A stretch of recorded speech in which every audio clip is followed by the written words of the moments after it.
15 janvier 2021, un jeune joueur de 19 ans prenait sa revanche sur le football professionnel, Michael Olise.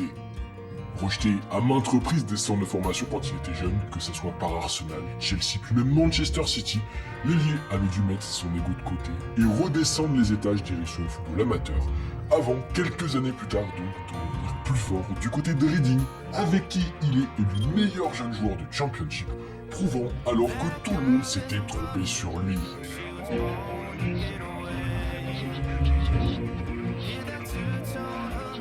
Surtout que personne ne le sait encore, mais Michael n'est alors qu'au tout début d'une ascension sensationnelle qui l'a porté depuis jusqu'au sommet du football européen et même mondial.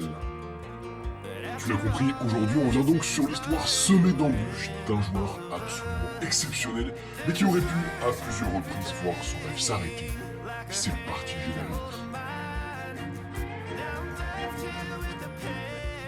Michael Olise est aujourd'hui considéré comme l'un des plus grands talents de sa génération. Né en Angleterre avec des origines nigérianes, algériennes et françaises, le jeune prodigue avait l'embarras du choix pour sa carrière internationale. Pendant plusieurs années, le suspense est resté entier, plusieurs sélections rêvaient de l'attirer. Mais finalement, Olise a pris une décision qui a surpris une partie du monde du football. Pourquoi a-t-il choisi l'équipe de France plutôt que l'Angleterre, l'Algérie ou le Nigeria? Quels sont les véritables motifs derrière ce choix historique? C'est ce que nous allons découvrir dans cette vidéo. En 2021, Crystal Palace présentait au monde du football sa nouvelle comète, Michael Olise. Une facilité technique absolument déroutante, une vitesse d'exécution irréelle et une qualité de passe bien au-dessus de la moyenne. Bref, lié à toute la panoplie du joueur moderne et décédé en première ligue, le prodige brille avec les Eagles et donne à tout le monde l'impression qu'il a toujours un temps d'avance, que le ballon rond est une évidence pour lui. Sauf que pourtant, cette explosion express dans le championnat le plus compétitif du monde, il n'y a quasiment aucun club. Car malgré un talent absolument indéniable et une précocité assez terrifiante sur le terrain, eh bien en dehors le comportement du crack pose problème. Non pas parce que c'est un gamin violent, méchant ou même irrespectueux, non, pas du tout. En fait, c'est juste que Michael est complètement dans son monde. Il est souvent en retard, il ne parle presque pas à ses coéquipiers. Et surtout, sur le terrain, il est tellement facile, tellement au-dessus des... Qu'à 14 ans, eh bien les coachs des Blues vont prendre la décision de ne pas reconduire le joueur en 4 nationalités pour la saison suivante. Mais alors que pour beaucoup, ce genre de nouvelles est un véritable coup de massue, certains jeunes partent en dépression, d'autres arrêtent complètement le football. Et bah pour Michael, ça ne va pas du tout être le cas.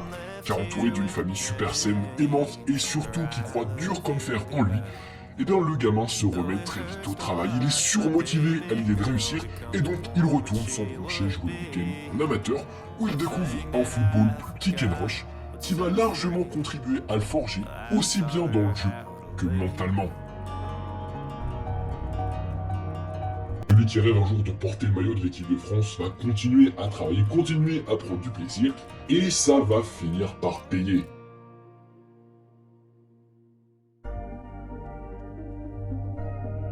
Car en 2017, un an après avoir été jeté par les Blues, eh bien le jeune rebondit dans un club de Championship, Reading.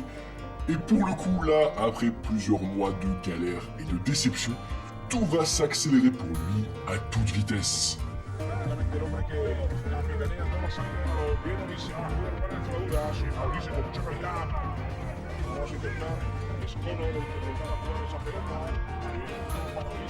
Seulement 2 ans après son arrivée, l'ailier de 17 ans a déjà gravi tous les échelons et découvre en mars 2019 le football professionnel. Et comme si ça suffisait pas, titulaire dès le match suivant, et bien très vite l'Esthète devient le chouchou d'un Stade Madejski, peu habitué jusque-là à voir évoluer en son sein un technicien aussi fin et surtout aussi intouchable.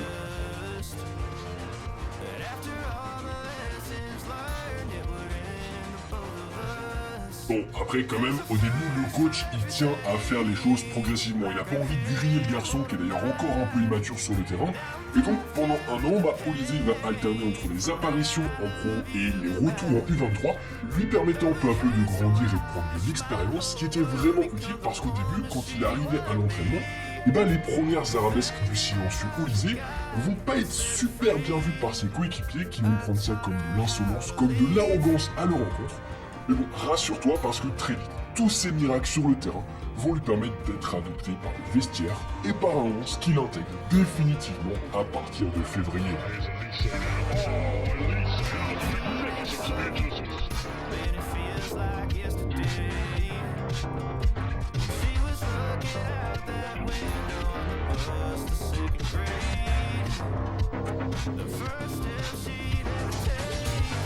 Ouais, vraiment, il va faire des pelouses de championship son terrain de jeu.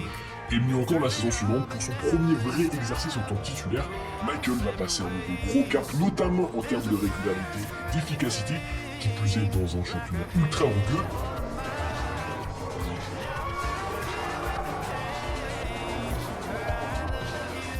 Le joueur aux 5 étoiles de geste technique va impressionner, que ça soit à droite, à gauche ou même en numéro 10. Il va claquer 7 buts et 12 passes décisives, ce qui lui vaut un titre logique de meilleur jeune joueur de la saison, ainsi qu'une présélection avec l'équipe d'Angleterre U21, une sélection qu'il va gentiment refuser, affirmant qu'il préférait porter le maillot d'un pays dont la culture l'avait toujours marqué, dont il avait adoré aller quand il était jeune, l'équipe de France.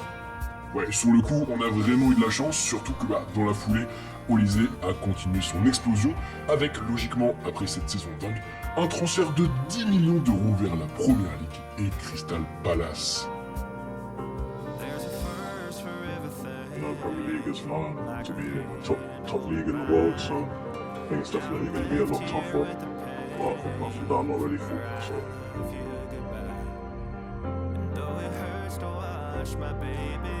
Ouais, tu l'as compris, des années après le refus et les rejets qu'il a subis, Michael, il arrive à Palace pour absolument tout casser en première. Here's Olise. Turn the area to aim for. Olise doesn't need any of them.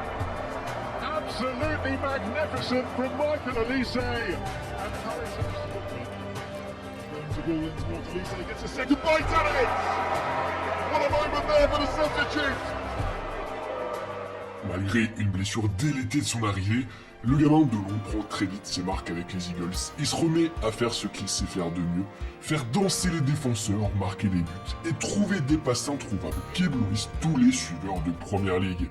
Rapidement, l'OVNI chipe la place de Jordan Ayew sur le flanc droit. Il se régale aux côtés de Zaha, Gallagher et autres Hudson-Edouard. Et après une première saison où il porte les siens jusqu'en demi-finale de la FA Cup, Olise prend les pleins pouvoirs de l'équipe l'année suivante en profitant de la malheureuse blessure de Zaha pour s'imposer comme le boulot essentiel du 11 de Patrick Vieira, aussi bien offensivement que défensivement, où il n'hésite pas à multiplier les pressings et les tacles. Bref, dans cette mature, plus dur, plus polyvalent aussi, à tel point que logiquement, à l'été, le club qui avait brisé ses rêves 7 ans plus tôt, Chelsea, offre 30 millions d'euros pour s'en attacher les services. Enfin, c'est ce que pensent les dirigeants de Palace quand ils reçoivent l'offre, et évidemment, qui va s'avérer être une super décision. Car si Olise manque le début de la saison suivante pour une blessure aux ischios, une blessure qui lui gagnera à nouveau des terrains en février puis en mars suivant, l'insaisissable numéro 7 n'a besoin que de 19 petites apparitions en PL pour franchir la barre des 10 bourgeries pour 6 passes décisives. C'est simple, avec Eze et Mateta, ils forment un trio absolument détonnant offensivement dans une équipe qui était au départ collectivement faible, mais qui va se transformer pendant la saison avec l'arrivée d'Oliver Glasner.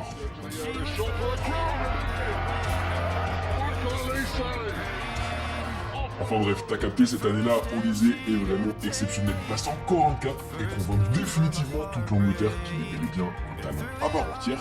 Et à l'été, il va aller encore plus loin puisque c'est à la France tout entière qu'il va se présenter à l'occasion des Jeux Olympiques. Et de quelle manière, s'il vous plaît.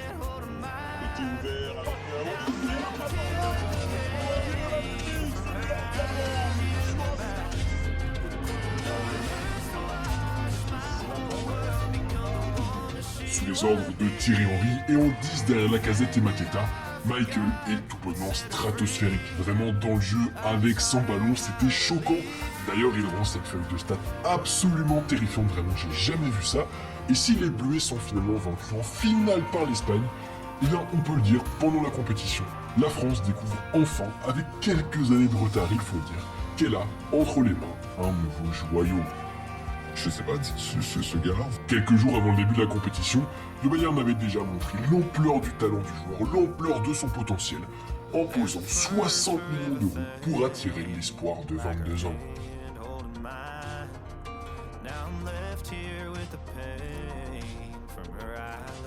Mais si la hype est énorme autour de la signature de l'ailier explosif restant meilleur passeur des JO, mais il en reste pas moins pourtant qu'en Bavière, il y a quelques voix qui s'élèvent pour dénoncer un transfert qui serait trop risqué, trop coûteux pour le Bayern face aux graves blessures contractées par le joueur la saison précédente et qui inquiète pour le futur.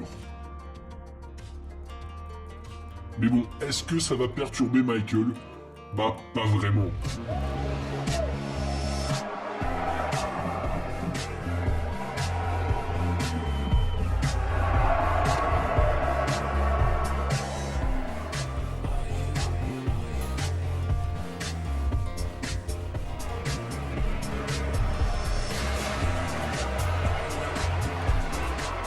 Ouais, il est trop fort malgré ce changement énorme de dimension, de statut et de contexte.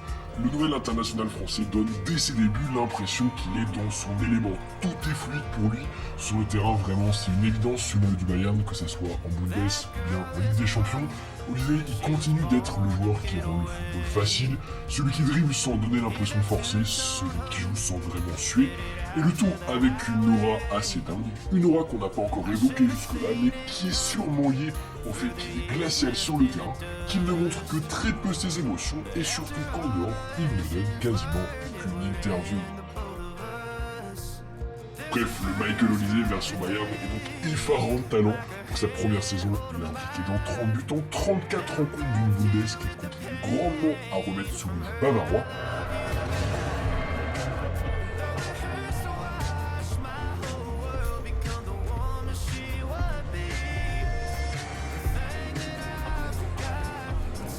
Et aussi fou que ça puisse paraître, et bah, il va encore monter un peu plus en puissance l'année suivante, cette saison donc, grâce à une mentalité et une équipe de travail louée à plusieurs reprises par son coach compagnie, qui lui ont donc permis aujourd'hui d'être passé d'un adolescent rejeté par les centres de formation à l'un des piliers d'une des meilleures équipes.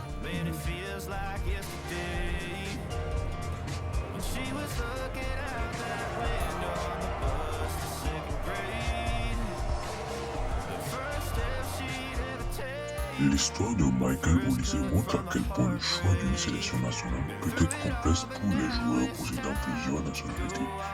Derrière chaque décision se cache souvent des considérations familiales, sportives, émotionnelles et même stratégiques.